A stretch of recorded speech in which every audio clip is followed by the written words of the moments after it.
Hey everybody, welcome back to the Flannel Channel. I'm Philip, and I just wanted to take a couple minutes at the beginning of this episode and answer a few questions that have been directed my way and hopefully clear up a couple things that you might be wondering about. So without any further ado, let me just jump into it and let me rewind for you just a little bit and get you up to speed if you're new to the channel, if you're unfamiliar with this project. This is the 1979 Ford F-150 that we are body swapping and body dropping onto a Ford Crown Victoria 2003. It's a police interceptor, and we're actually marrying the two together to combine one vehicle.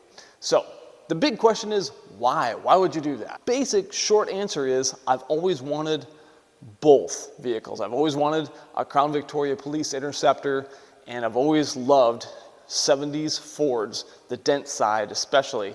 But, you know, bump side, there's some really cool stuff out there. But I wanted the benefits of both things together. Some of you have messaged me either on Instagram, or sometimes I hear about comments that are on the YouTube channel, because just remember, I don't see the comments here on YouTube. I don't interact on this particular platform. But anyway, some of you have been asking things like, hey, why are you doing it the way you're doing it? You should just this, or why don't you do that? And okay, you know, with a big undertaking like this project is, there's a million different ways you could do it. And so there's going to be some strong opinions out there, especially from some keyboard warriors. But let me just explain a few reasons why I'm doing what I'm doing. So maybe you're like me and you built a lot of model kits, model cars and trucks and airplanes and things like that as a kid. I know I built 100 of them for sure. And one of my favorite things to do was called kit bashing, where you take one model and you combine it with another model, and you might take the wheels and the body off something and you modify it, you change it, you're doing things to make it your own the way that you like. Especially doing things like making it lower or giving it a rake or things like that. Now, that's essentially what we're doing here. Is giant kit bashing, but we're using steel instead of plastic. And the whole idea is that you're getting a lot of the excellent qualities that a police car has. Well, I'll just name a few. The police interceptor for the 2003 Ford, it has a fully boxed hydroformed frame. Okay, you get a V8 engine, fuel injection. You get the overdrive transmission that's electronically shifted. You get four-wheel disc brakes. You get a limited slip differential in your rear drive. There's just a lot of benefits to it. Obviously, for me, the looks of the F-150 are just to die for. I love it. And I love them jacked up and lifted, 4x4, but I've always had a soft spot in my heart for short bed, lowered hot rod trucks. I think they're awesome. And so I'm kind of wanting to do a mashup of both of those things with all those benefits. Now, could I have gone the route of, say, using some of the components from the Crown Vic and using that underneath the frame of the pickup truck? Absolutely. And there's people that do that all the time, where maybe they'll use the front subframe from the Crown Vic so that they get independent front suspension, disc brakes up front, but then they'll keep the Ford 9-inch out back. Totally cool. I wanted to definitely use the V8 engine because this truck has had an inline six its entire life. This truck had a manual transmission and had some other cool things about it, but I decided that we're gonna go the full hog, and we're gonna do the floor and the firewall from the Crown Vic, and that's gonna allow us to get the body of the truck as low as we want on this thing to get the stance that we want. So this thing's gonna look like it's airbagged, but it still has the static ride that a Crown Vic has. And it's really important to me to have good handling and things like that. So we're gonna be doing some stiffening on this chassis. And I can't tell you all the secrets yet, but we got some surprises coming up that might surprise you. I don't know, I'm excited. I can't wait to show it to you, but that's still in the planning stages for now. Anyway, that was our whole idea, is like, hey, let's take the benefits of the Crown Victoria, let's take the benefits of the F-150, and we're doing it in such a way that we chose what was important to us. For instance, it was really important to us to keep the truck's dash in this thing. There's a lot of people that if they do a Crown Vic swap like this, they're keeping the Crown Vic dashboard in this thing. And that's totally fine, that's totally cool. It was important to us that when we open the door and climb inside this truck and we're cruising down the road, I still want to look at a truck dash.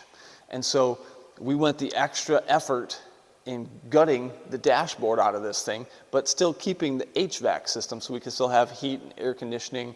And we're going to be utilizing all the controls and things like that. We're going to use the instrument cluster from the Crown Vic, but use it in the dash of the F-150. So things like that, it means more work, granted. But that's how we wanted to do it because we chose the things that were important to us. Like any good hot rod build, that's kind of what you have to do. You have to be willing to sacrifice some things for the sake of other things. And it's a trade-off. And lots of things in life are that way. What are you willing to give up to get what you want? So we're investing a ton of time into this thing, but we're staying on a budget. And we can't just go and order up hundreds and hundreds or thousands and thousands of dollars worth of parts on this thing. We got to keep it on the cheap. I plan to daily drive this thing, and eventually one of my sons wants to buy it, and he'll probably daily drive it as well. That was another one of the considerations that we had on this project, is that we wanted to be able to build a platform that allows us to do more projects down the road. For instance, we might want to coyote swap it someday. We might want to go with a manual transmission from a Mustang in this thing. Who knows? There's a million different directions. I'd love to put a supercharger on this thing. I'd love to do all kinds of cool stuff. We'll see. I'm not sure. But I hope that that kind of answers a little bit of some of your questions as to why we're doing what we're doing. Are there easier routes we could have gone? Absolutely.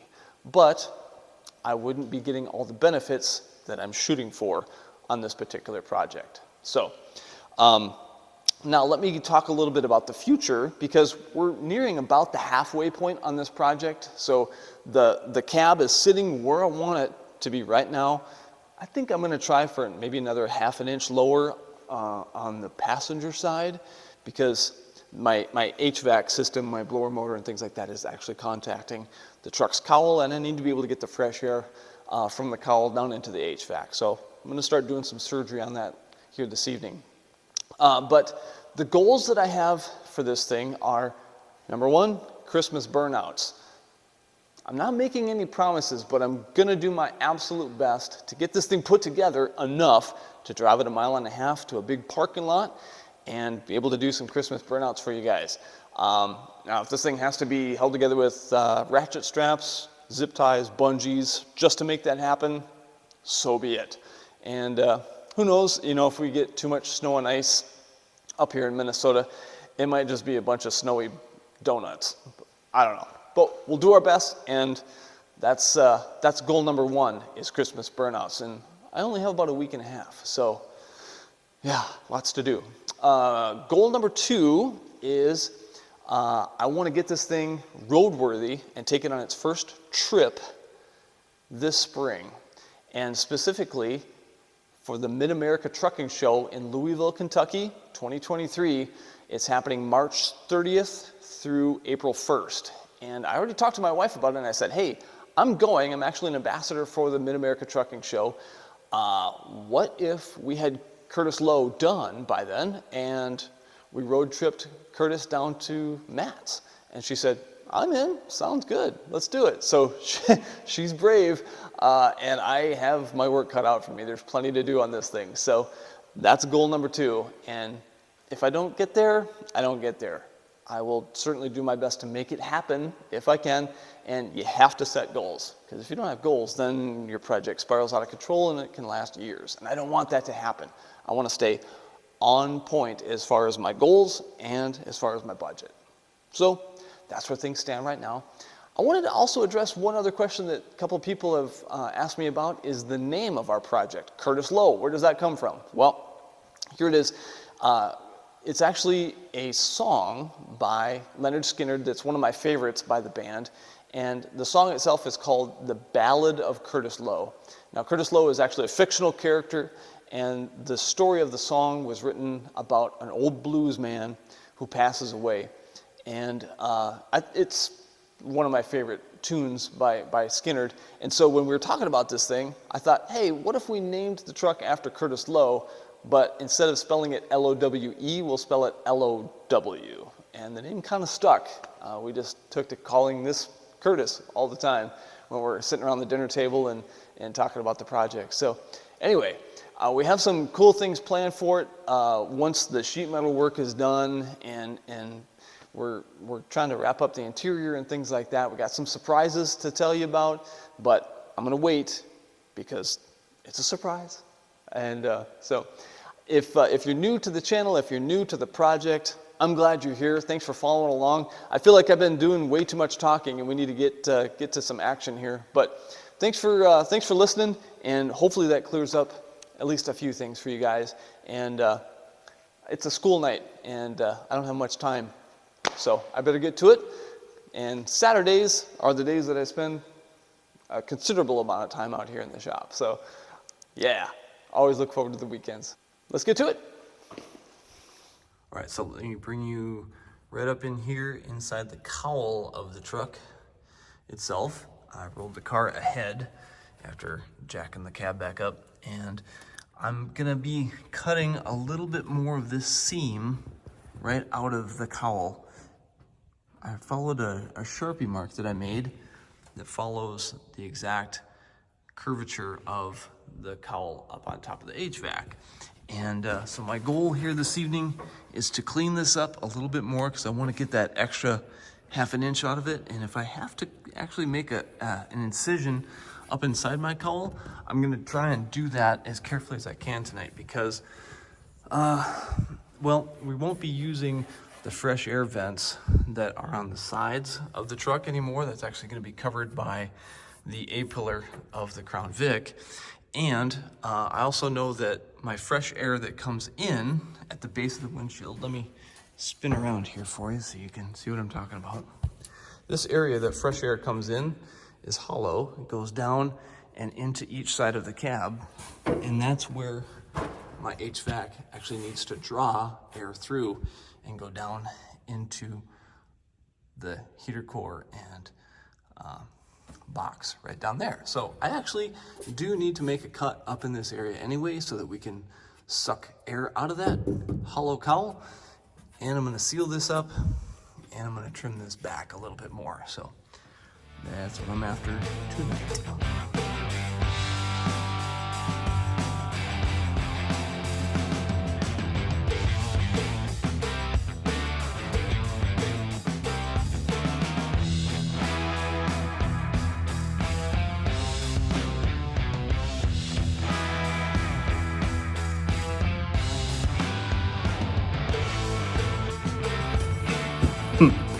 Pretty cool. Brett, who owns this property, brought me a muffin, homemade, fresh. So, thanks.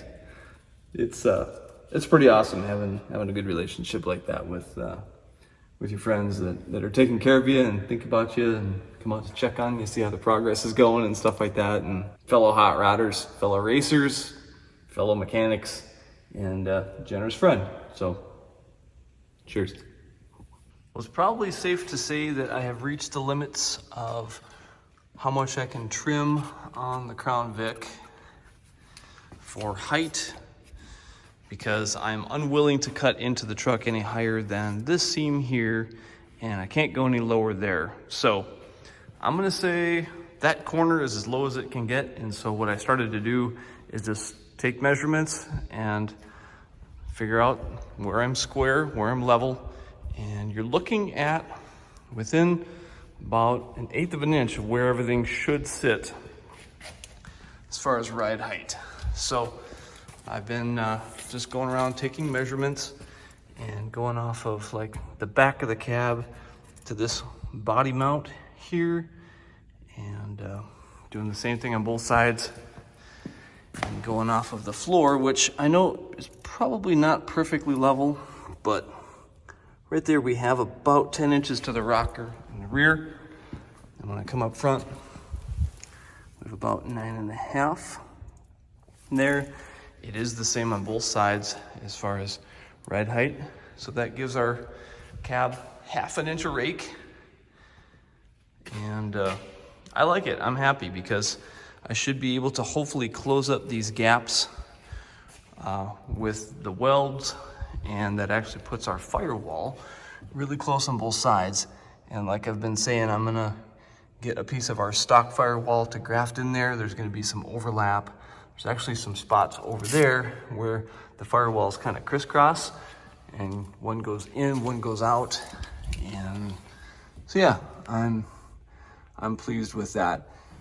I don't know if I pointed this out earlier either, but you can see we're gonna be limited right there on our height as well with the wiper motor transmission. So I also was thinking out loud here, and I think what I might do is, let me get my tape measure again.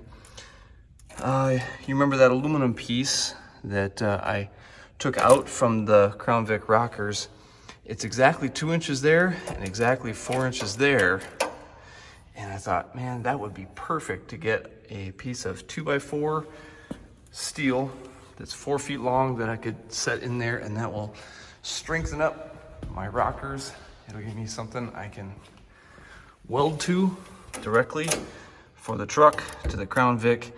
I can utilize these bolt holes, and I think that'll really stiffen things up a lot. So just thinking out loud, I think that's what my game plan is going to be there, is get some 2x4 steel. And then for my rear cab support, I'm going to use this piece. It's a leftover scrap piece. We actually used it for the bracing on the inside of our cab. And I'm going to use it right here, all the way along, from end to end, on top of the pinch welds of the Vic, right there.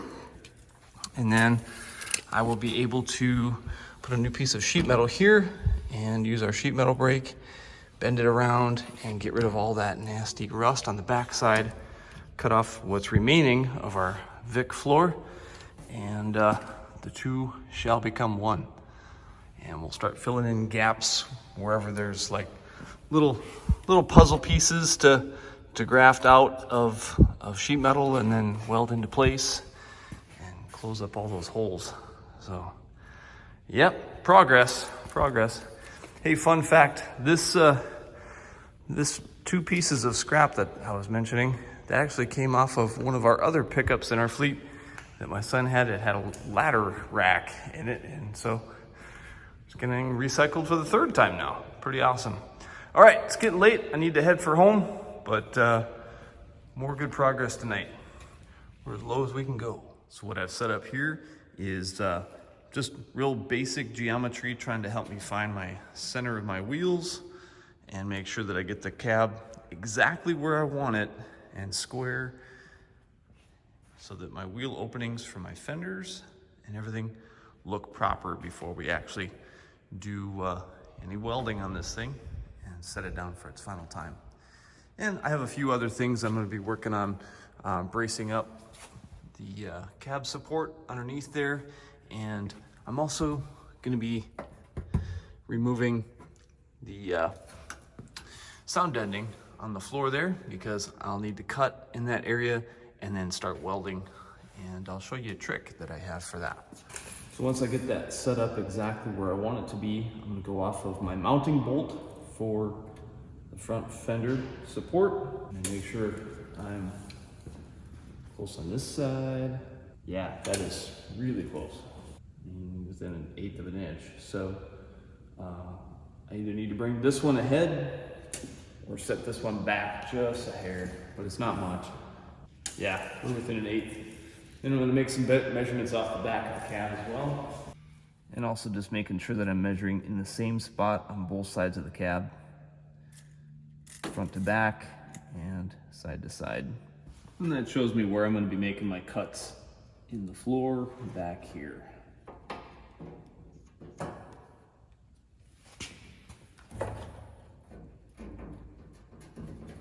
So this is a little trick that I learned in my racing days when we would take the bodies of cars and we needed to get the sound deadening off, not only for weight, but also because we were going to be welding up in these areas and things like that. My cut line is right along the edge back in here, and same deal, I don't want to have to mess with this stuff and make a bunch of smoke and things like that as I'm welding near it. So This is a little bit of dry ice that I picked up at the store. They have it at our local grocery store. And dry ice works really, really well to harden that stuff. And smack it with a hammer and bust right up, and you can get it out of there. So that's why I'm wearing gloves. I'm going to set this stuff in there, and that should hopefully get our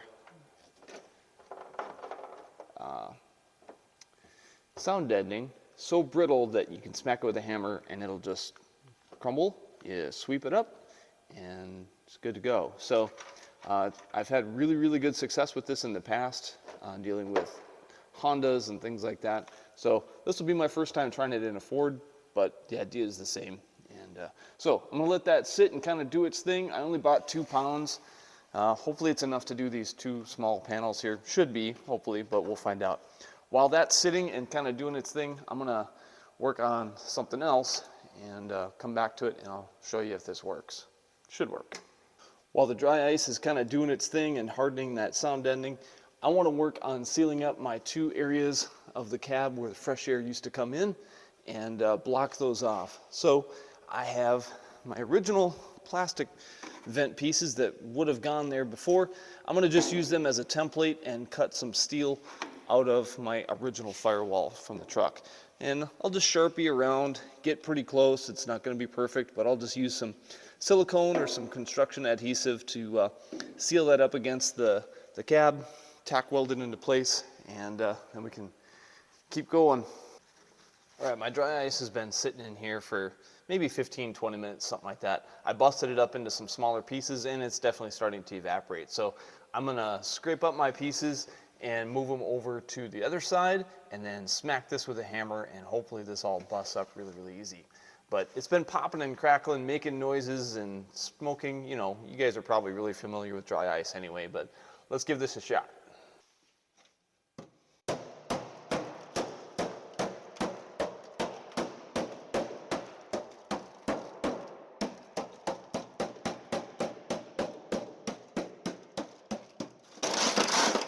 Oh yeah, like a charm, like a charm.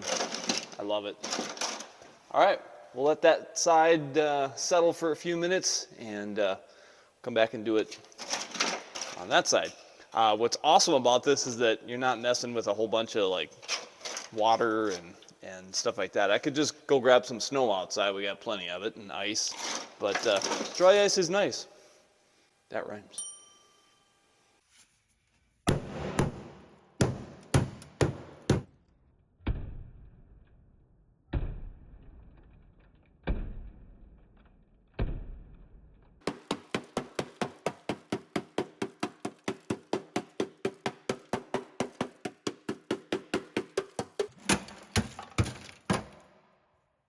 There we go, got my openings cleaned up and got my filler panels made. I'm just gonna use a little bit of construction adhesive and that'll seal up around the edges of it, and then just tack weld it because, again, I'm not getting too carried away with it.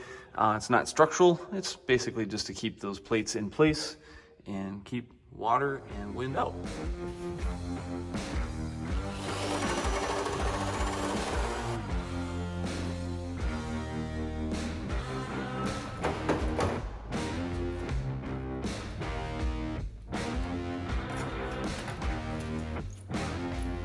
Well, here's hoping that is one of the last cuts that I have to make on this body, and we can start welding stuff back together. So what I've done is prepped and cut the piece that I plan to use for the cab support in the back, and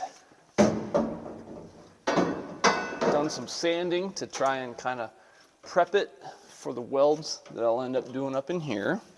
So let me clamp that into place here in a couple spots, because we're still in test fit mode, and that's what a lot of this has been for the last couple weeks now. It's up and down, up and down, up and down. Try something, test fit it, cut it, trim it, make some more dust, you know, things like that. All right, I like where that's sitting, and it's definitely gonna add a lot of rigidity to the back of the cab and the floor of the car as they meet up. Ugh. Good thing I have my tetanus shot, man alive. And you can kind of see right here that I've stitched in a little small section of my original firewall again. And we're gonna see how that lines up with the car's firewall. You know, some parts are gonna be in front of, some behind, and we'll probably do some butt welds and things like that to make it all fit. But let's come on back down now and do another dry run. That's the name of the game. Sure, I'm thankful for this hoist though. Boy, makes life a lot smoother. Got the right tools.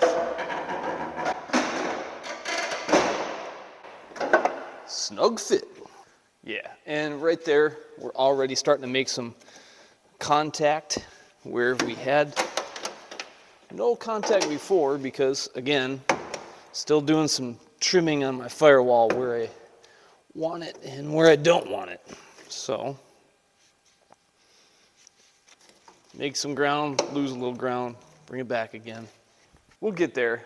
I think these braces that would have held my brake booster before, those are probably going to have to get cut off again because this piece will need to fit where the car's firewall is. So I'm sure I'll get the grinder back out again. There we are back down again, and I wish I could say it's for the final time, but it's not. But the cab is easily fitting where it belongs almost every single time now, and I'm slowly closing up the gaps that were between the two firewalls. And like I've been explaining, sometimes one firewall goes left, one goes right, in and out, and so they kind of are weaving in and out of one another. And there's some ugly stuff just because some of this was pinch weld that was laid down from stock, and so I'm going to try and use what I can to close up the holes and the gaps. And you and I are the only ones that are going to see some of this stuff, and that's fine. But, you know, there's a gap. Let's see if I can get back there. There's a gap between these two, and I'm hoping I can push the Vic firewall up against the pickup firewall.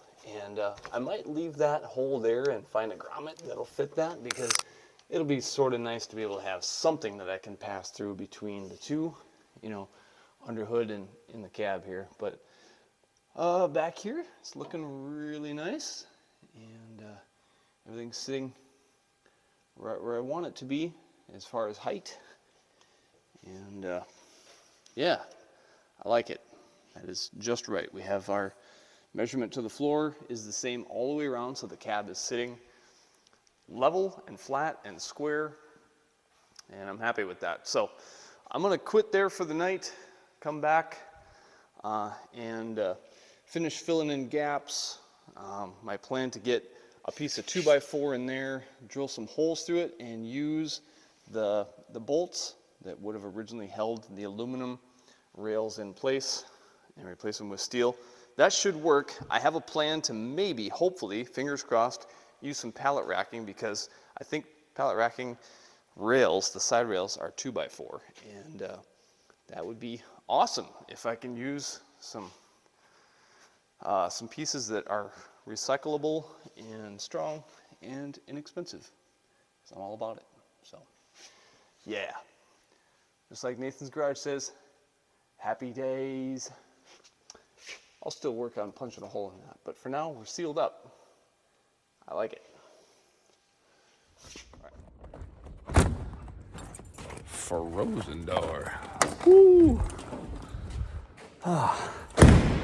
School night, it's 4 below out. I really don't feel like working in the shop tonight. I'd rather be sitting on my couch watching YouTube videos that other people made instead of being out here in the shop doing things that you can watch from the comfort of your couch.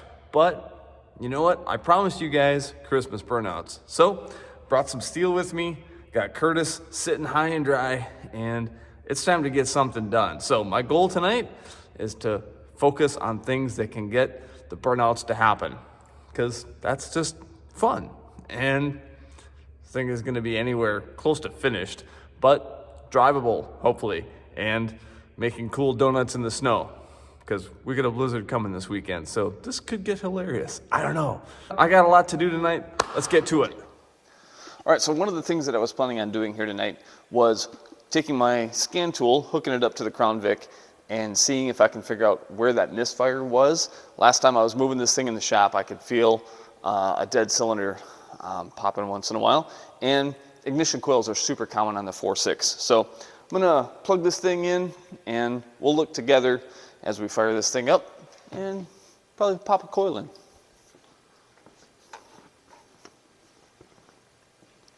Now, I need to find my ALD connector. Should be right over here. Come on. I know you're here. I just saw you the other day. I really like just firing this thing up anyway because, oh, there it is. There it is. There's my ALD. Hi there. Okay. You go there. Ignition on. There we go. Yep, we got power. I really like being able to fire this engine up once in a while and hear it run, simply because sometimes you have to change something, you have to move something, wire harness, move a ground, stuff like that. And to be able to actually make sure that it starts and runs okay, that is a real reassuring thing. And so I enjoy being able to just listen to it run sometimes too. It's just satisfying. All right, so let's run through here. We're talking to a Ford. Hopefully you don't find this too boring, but Autel does a pretty good job of doing the auto VIN reading, which is pretty awesome. There it is. There's our Crown Vic. Okay. Kind of neat, hooking up a scan tool to a 79 F-150. How many guys can say that? Let's make sure you have the right adapter. There we go. 2-valve, 4.6. Okay. Traction. We do not have traction control. And let's talk to one particular, the PCM. I know that I'm going to have codes in there for ABS and all kinds of other things that are disconnected on this thing. That's fine. Airbag doesn't exist anymore. Trouble codes. Let's see what's in there for codes. Probably going to be a lot of them. Key on. Yes. I'm expecting a whole bunch of codes in the ECM saying, oh, fired up our fan for a second. That's that clicking sound. So our cooling fan on this car still has a couple of pieces that are rubbing on it from when this thing was crashed. So that that's really funny. Oh, yeah, okay. Evap codes, that makes sense for what we disconnected back here. Fuel level circuit, yep, that's because we had the fuel pump disconnected sometimes. Ignition coil, primary circuit fault. Maybe I left one unplugged. Hey. Okay. Escape. Cylinder, let's try that. Let's see what's under cylinder. Power balance. Bingo, that's what I'm looking for. Okay, warning, make sure all the safety stuff, yep, all the safety. All right, looks like we probably need to have our engine running, so I'm gonna fire this thing up. Let's try it again, here we go.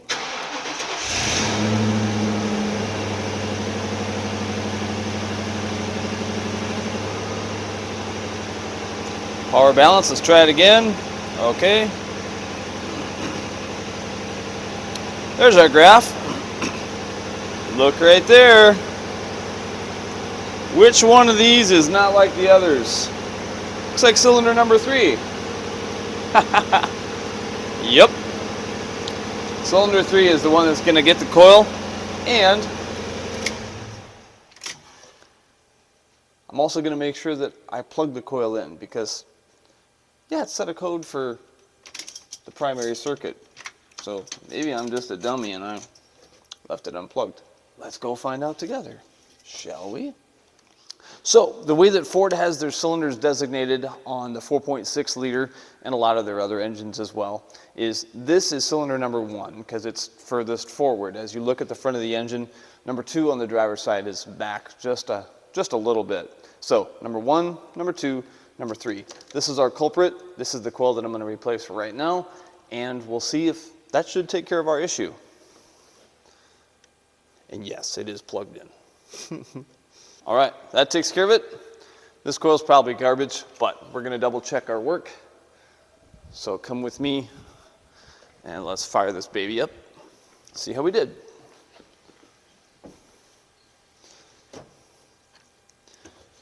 Reach over here.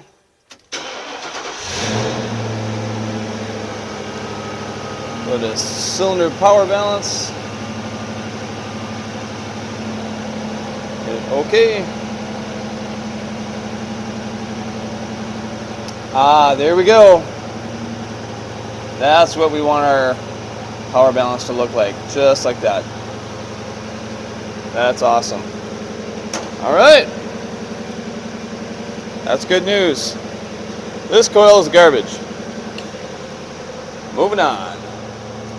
So one of the challenges that I'm up against right now is reattaching my steering column in a new spot because obviously the Crown Victoria dash would have had the mounts for the column, and so the angle is a little bit different from the Crown Vic to the F-150, and we're going to be laying the dash in here, and things might not line up exactly the same way that they used to, but again, that's part of the challenges that come along with it. But we're going to have to watch and make sure that our angles for the steering shaft don't contact anything and things like that. But time to start measuring and mocking things up, and hopefully we get everything like it belongs. I saw we have one brake switch up in here that did get broken in the swap, but I think that's for cruise control maybe. Where'd you go? There you are. That guy. I don't know, maybe it's not broke, but it was in the way of the shift cable. So yeah, I don't know, I gotta figure some stuff out. So this is actually Jacob's first time seeing the truck with the fenders on it, and you really get kind of a sense of what kind of tire tuck is there and how low this thing actually sits. I mean, what do you think of it? It looks awesome. The body lines, you can see them a lot better now that it's lower and just tucked with the tire a lot better, and it looks amazing. Yeah. You get a sense for how wide it is now that the front clip is back on. Right? It's exactly. awesome. Yeah. So I'm thrilled. I just need to finish mocking this up. So we cut a piece of that right there, and I'm going to use some cardboard, make a template, and then trim what I need to on that so that we can clear that tube right there, and then I'll get that tack welded up into place. And we also ran back home, grabbed the dashboard, because that's going to be important as we're trying to get our column kind of centered where it's going to be. I don't want to have to trim this piece of the dash, but maybe. We knew that might be a possibility because our steering column is definitely wider, and it's probably going to have to be offset just a little bit too. So I don't know. Going to have to do some modifications regardless, but yeah, got to get this column up, get the hood on, get the doors on, and then it's time for Christmas burnouts. yes. Right, so I got that cut out of some steel, and I think it's still going to retain a lot of good strength since we cut it, close, but still leaving quite a bit there. And I just have some old body bolts from the Crown Vic in place there. I'm going to tack weld those into place and create studs coming out of there so I can attach this thing and we can still work with our steering column the same way. So that's what I'm working on now, is just tack welding those bolt heads on, and then we're going to work on how do we attach it to the body and where do we put it. So yeah, time to weld. So just wanted to show you what I'm about to do. I'm actually going to move both of these two brackets for my shift cable, and I'm gonna bring them closer to the driver. And the reason being is because if I put this steering column where I want it to be up here, it interferes with my brake switches down there. And so I'm gonna cut it there, cut it at the base there, and bring them both ahead about 2.5 inches. And that should hopefully get me the clearance that I need down there. It's one of those things that you don't know what you need to trim and change until you start trying to test fit things up inside there. And so that's what I'm about to do. I'm gonna leave them connected so that hopefully they stay right where they need to be in conjunction with one another and nothing changes with my adjustment. So here goes. It seemed to work really well, and shifter moves normally. I have it zip tied up to my stock bracket, which actually is bending a little bit because this steering column is considerably heavier and is putting some weight down. And so we're still gonna have to do some bracing in there, but I wanna get a test fit of our dash now, just to make sure, focus, there we go. Just to make sure that we're kind of where I wanna be as far as left to right. It's not gonna line up exactly the same, just like I was explaining, but I wanna try and get close. So here goes.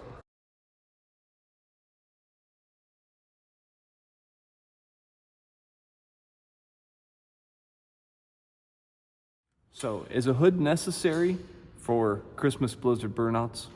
Absolutely not. In fact, most of the things on this front clip are not necessary, but it looks cooler and it's fun.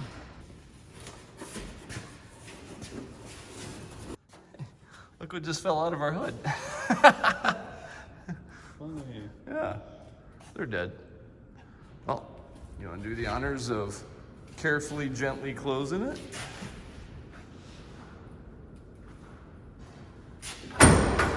There you go. Yeah, we're practically latched. Perfect.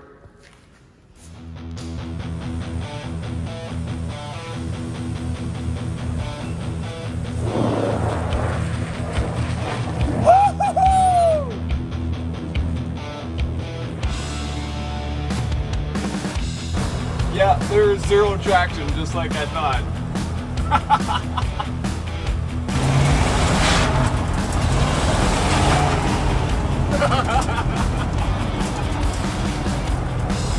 Woo! I can't tell you how fun this is. Man. Woo!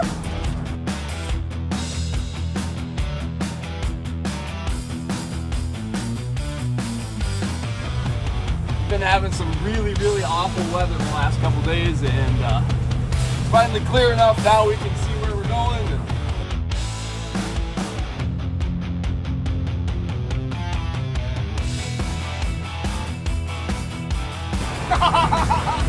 Yeah! Woo!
Is this fun, dude? Hey, that was so much fun. I can't tell you how cool that is to be able to spend some time with my sons on our project and goofing around on Christmas Eve. And man, it's just so fun to see this thing out actually tooling around and doing what we designed it to do. So we have a lot more work to go, but this was a huge milestone for us to be able to accomplish this. So, man, how cold is it outside? You just pulled it up on your phone. It's -2 with a -25 wind chill. Man, just for you guys. There you go. You're welcome. What a blast, though. Did you guys have a fun time? Heck yeah. Awesome. All right. Thanks so much for coming along. Thank you for following the build so far. There's lots more to go. And we have some secrets that maybe we'll reveal really, really soon. But they involve, you know, some tubing and some, I don't know, I guess we could just say it right now. But Yeah. planning on a roll bar, maybe, some bracing. We're gonna be skinning the box and doing it kind of a trophy truck style to get that thing bolted on. So yeah, it's gonna be hilarious. It's gonna be fun. We're gonna learn as we go. We're having a blast. And so if you haven't watched anything leading up to what's happened so far on the channel and what's on this project, you'll find the playlist there. And we truly, truly appreciate your guys' support. We couldn't do this without you guys. We have a new t-shirt design coming out soon featuring Curtis Lowe, and that's exciting too. So shout out to Nick Sinclair, my artist buddy, also my tattoo artist. The guy's amazing, and he has a 4x4 off-road channel also. So go follow him. I'll put a link up on the screen for that. The Flannel Phillip Peace and Grease merch line, that's available at GoShineOn.com. So go check that out. I'll put that up on the screen. And just a quick reminder, I don't see the comments here on YouTube. So if you want to interact with me directly, I'm at Instagram. So is Jacob. Mine is flannel_Phillip. That's my that's my handle.